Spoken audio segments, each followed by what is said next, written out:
Akala mo katapusan na, pero baka simula pa lang. Sa likod ng lahat ng pagsubok, may plano ang Diyos.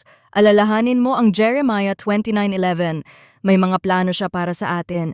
Ito ay mga plano ng kapayapaan, hindi kasamaan.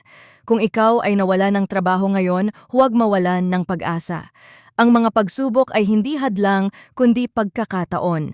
May mga dahilan ang bawat paghihirap sa ating buhay. Minsan, ang hinaharap natin ay puno ng takot. Ngunit sa bawat hakbang, kasama natin ang Diyos. Huwag kalimutan ang mga pagkakataon na nakilala mo siya sa iyong buhay.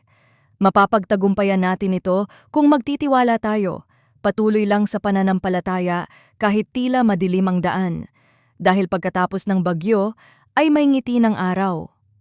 Huwag kalimutan, may dahilan ang bawat pinagdadaanan, kaya't hayaan mong ibigay sa Kanya ang iyong mga alalahanin, maging bukas sa mga bagong pagkakataon na darating. Hindi mo alam, baka may mas magandang plano sa'yo.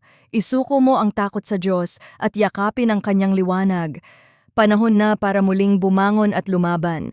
Huwag kalimutang ang Diyos ay laging nandyan para sa'yo.